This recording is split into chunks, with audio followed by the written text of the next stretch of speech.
Hi, my name is Anna, and welcome to the Dream Room, a home for healing, breath, and flight in Greenville, North Carolina, and the world.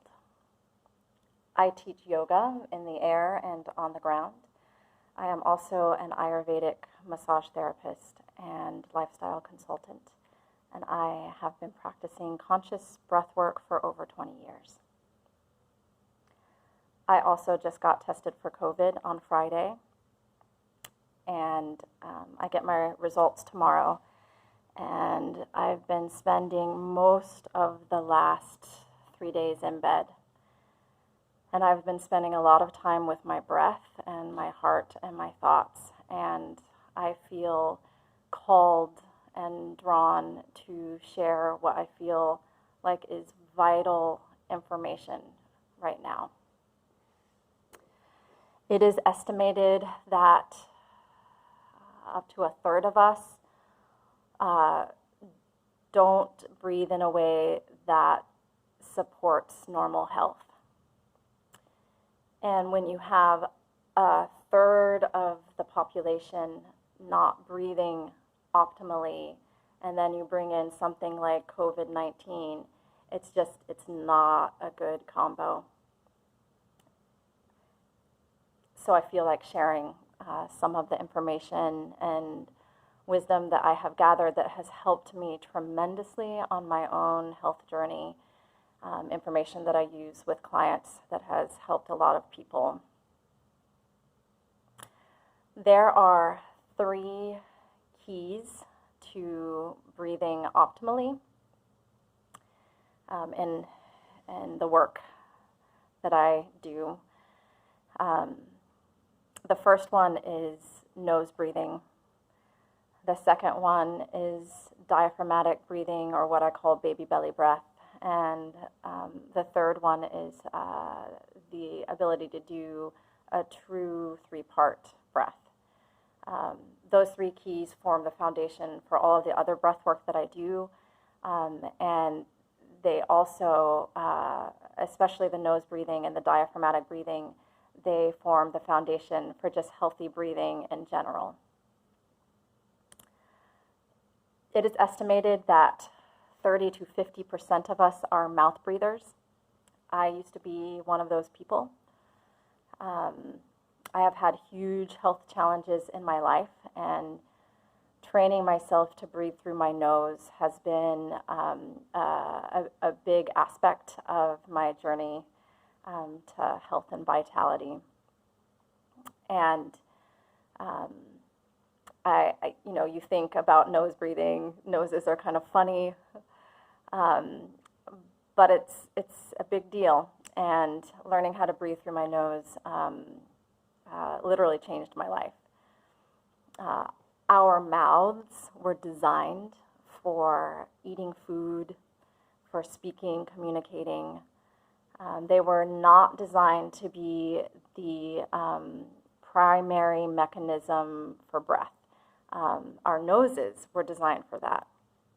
And I would like to share with you some information about nose breathing that you may not know.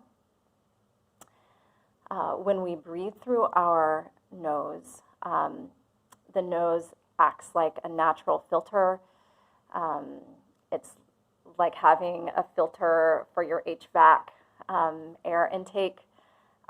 It's a filter for the air that we breathe into our lungs. So it filters particulate matter. It also humidifies the air and warms it.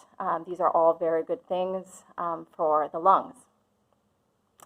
Also, the nose is longer. Its passageways through to the lungs are longer than the mouth. So it naturally slows down the breath and directly supports the proper functioning of our parasympathetic nervous system.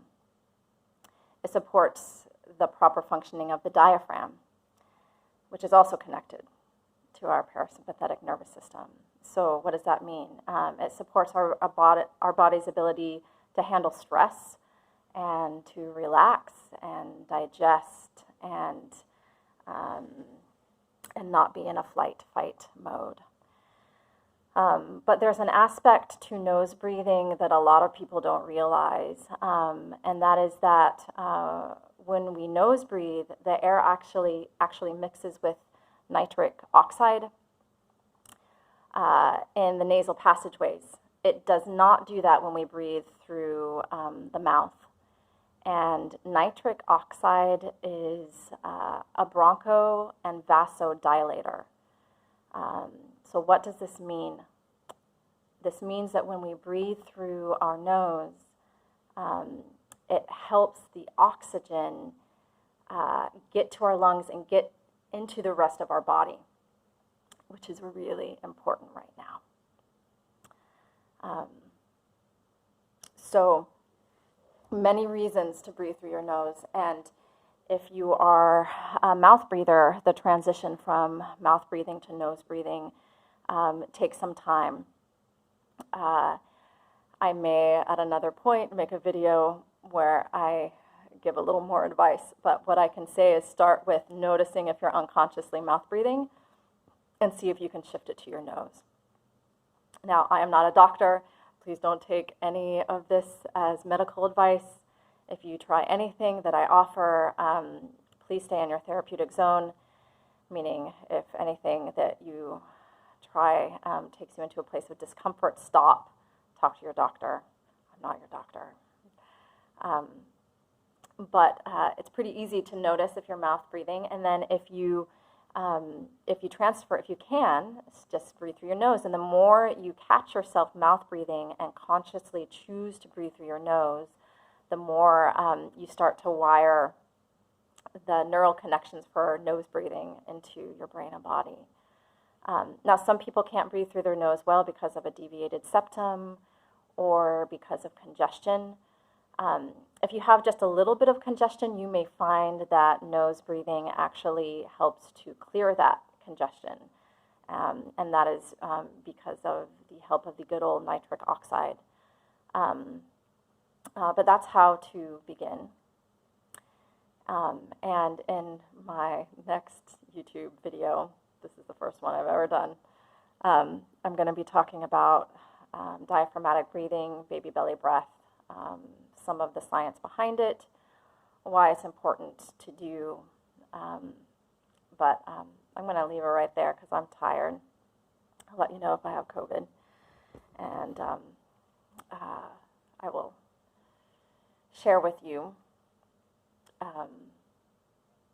things that I'm observing about my own breath that feel helpful to moving through this process.